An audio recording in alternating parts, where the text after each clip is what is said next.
KPSC ಹಗರಣ ಬಗೆದಷ್ಟು ಬಯಲಾಗ್ತಾ ಇದೆ. ಕಾಸು ಕೊಟ್ರೆ ಸಾಕು ಲಾಕರ್ಗೂ ಕನ್ನ ಹಾಕಿ ಓಎಂಆರ್ ಶೀಟ್ ಅನ್ನು ಕೂಡ ತಿದ್ದುಪಡಿ ಮಾಡಲಾಗುತ್ತೆ. ಪಬ್ಲಿಕ್ ಟಿವಿಯ ಎಕ್ಸ್ಕ್ಲೂಸಿವ್ ಸ್ಟೋರಿಯಲ್ಲಿ ಈ ಕರಾಳ ಸತ್ಯವನ್ನ ಕೆಪಿಎಸ್ಸಿ ಬ್ರೋಕರೇ ಬಾಯ್ಬಿಟ್ಟಿದ್ದಾನೆ.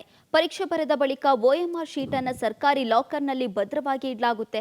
ಆದರೆ ಕಾಸು ಕೊಟ್ರೆ ಇಂಥ ಭದ್ರತೆಯಲ್ಲೂ ಕೂಡ ಗೋಲ್ಮಾಲ್ ಮಾಡಲಾಗುತ್ತೆ.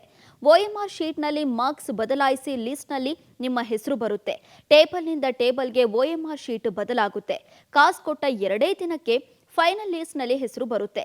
ಅಭ್ಯರ್ಥಿಯ ಜೊತೆ ಕೆಪಿಎಸ್ಸಿ ಡೀಲ್ ಬಗ್ಗೆ ಈ ಬ್ರೋಕರ್ ಕುಲ್ಲಂ ಮಾತಾಡಿದ್ದಾನೆ. ಇನ್ನೊಂದು ಕಡೆ ದೇಶದಲ್ಲಿ ನೀಟ್ ಪರೀಕ್ಷೆ ಅಕ್ರಮದ ಬೆನ್ನಲ್ಲೇ ರಾಜ್ಯ ಸರ್ಕಾರ ಕೂಡ ಅಲರ್ಟ್ ಆಗಿದೆ.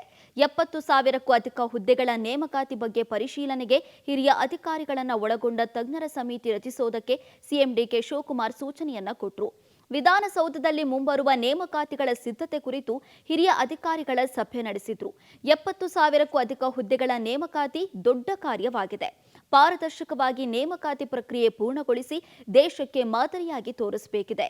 ದೇಶಕ್ಕೆ ವಿದ್ಯಾರ್ಥಿಗಳ ಸಂದೇಶ ಈಗಾಗಲೇ ಸ್ಪಷ್ಟವಾಗಿದೆ ಎಂದರು. ಕೆಲಸ ಆಗಲಿಲ್ಲ ಅಂದ್ರೆ ಏನ ನಿನಗ ಶೂಟಿ ಕೊಡ್ಲಿ ಹೇಳು, ನಿನ್ನ ಲಿಸ್ಟ್ ಒಳಗೆ ಹೆಸರು ಕ್ವಾರ್ಟರ್ಸ್ ಹಾಕಡ.